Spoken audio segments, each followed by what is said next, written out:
Hey guys, some gamer dude here. So after I did that opening of those 26 Final Fantasy Opus 4 boosters, I looked at what I had and thought, gee whiz, I have a ton of the set. And I wanted to talk about not only Final Fantasy as a TCG in terms of drop rates, but talk about what I actually have for Final Fantasy, and maybe some future videos if you guys want them. So I'll get started just showing off what I got from the box. Well, the 2/3 of a box, because it's surprisingly a lot. So let's just get started. So on page 1, I only need 1 card. This is the 3rd time I've recorded this because I keep making mistakes. 2 cards. Love the foils. 3, 4, 5 and 6.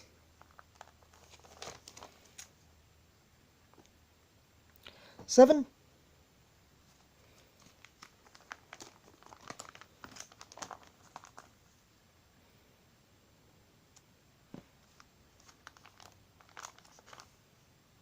8.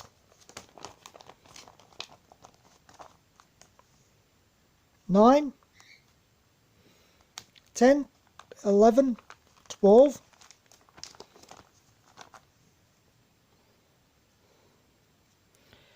13. 14. 15.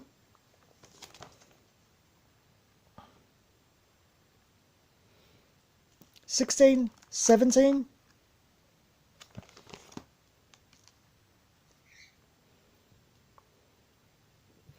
'And it's just 18 and 19 because the last cards are Kefka and Dark Lord. So I'm just going to pause here while I set something back up so I can talk to you, and I'm not guerrilla photography. So we're back. Out of those 26 boosters, I pulled 127 cards of 148. That's pretty good on face value, but it's actually a little bit better. Of 2/3 of a booster box, pulled 7 legendary cards. There's 14 in the set. We got 1 double technically because foil, non-foil, but still 7 out of 2/3. There's more in that rest of the booster packs, and from what I understand, there might be another 3 to 5. So you get close enough to 1 of each a box.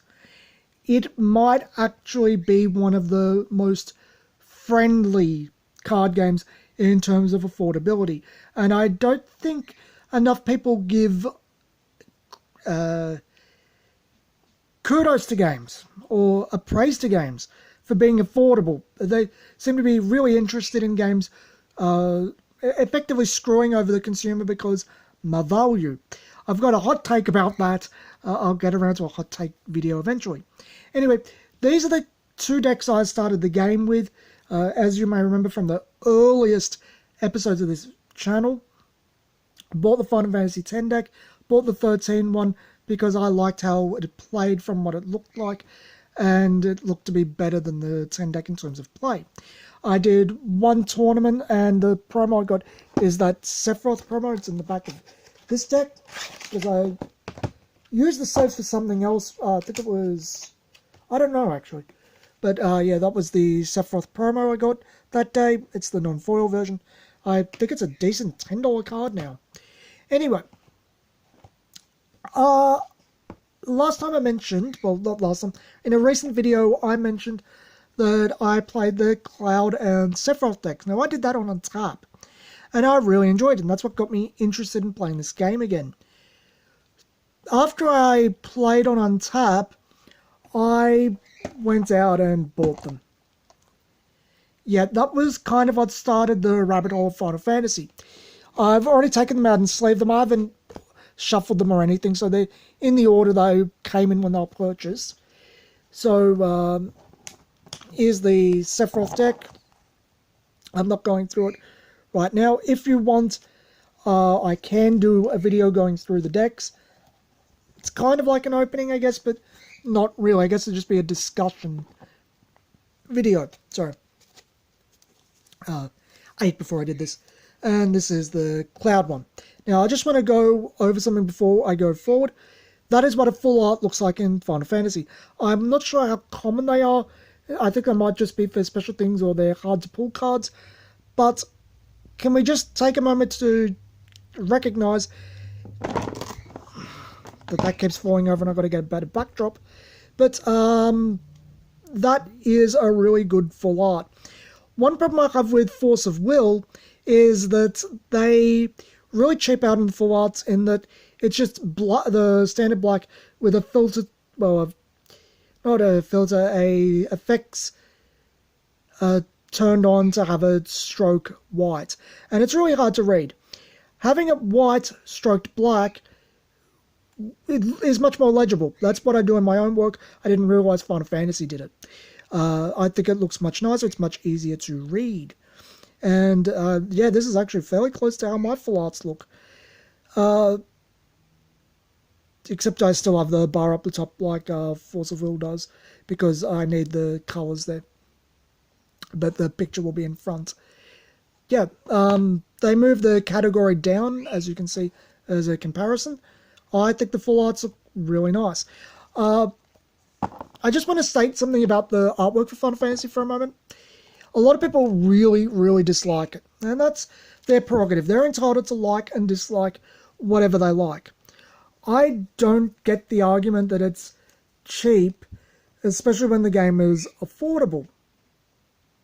If it's cutting costs so that they don't have to screw over the consumer, I don't really get the complaint. Likewise, the normal Final Fantasy cards, the ones that are just the character art over a white background and maybe a transparent version behind them, I think they look minimalist and really attractive. I think they're meant to invoke something artsy. They're not meant to be over complicated in terms of art. And I think there's a certain artistic appreciation I have for that. Maybe that's why I'm not as hard on it as other people. I get what they're going for and I can appreciate it. So, after I bought those Final Fantasy VII dual decks, I noticed some places online had some of the decks really cheap, the older ones. So I'm like, oh cool, let's buy them. This was before I bought the boosters. This is, well, about a few months ago now. So I bought the first Final Fantasy VII deck, the Cloud, I think Tifa and Barrett are in there. Why they won't put Yuffie or Sid in the decks, I don't know. I like Yuffie and Sid. Anyway, these decks again are in the order they came in. They've been opened, but they're in the order. If you want me to do openings of them, you just tell me and I'll get to it. Got the Final Fantasy IX one. I really enjoyed Final Fantasy IX. These days I think it probably is my favourite of the 3 PS1 games. It's kind of the hipster choice, but at the same time I wonder how many people like myself have gone back, replayed those 3 games and realised 9 is the strongest. Just to go off on a little tangent here, 7 is amazing at the beginning. That end of Disc 2 versus Hojo is amazing as well. Very climactic, you feel it. Everything between the end of Disc 1 and the Hojo fight at Shinra and Midgar and all of Disc 3 is kind of crap. And I don't like the material system. I don't like all the characters feeling the same. Likewise, as much as 8 is special to me because it was my first Final Fantasy, it's got issues, and I don't think it's as enjoyable as 9 is. I think 9 is a perfect throwback to my favourite Final Fantasy, Final Fantasy 4. But I digress. I've replayed 9, I loved it all the way through very recently. I picked up the 12. Speaking of replaying, I've got to get around to it. I bought the Zodiac edition recently because I wanted the update. I played it back when it came out.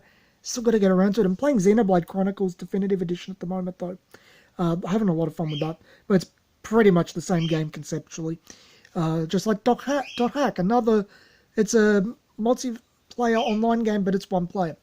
I like a lot of characters from 12. Not Vaughn, not Pinello, the other ones, quite a bit. So, yeah, and I think this is the first second wind I've got in the deck. But, yeah, it's got Ash, Balthier, Fran, who is the guy that looks a bit like Chris Hemsworth again?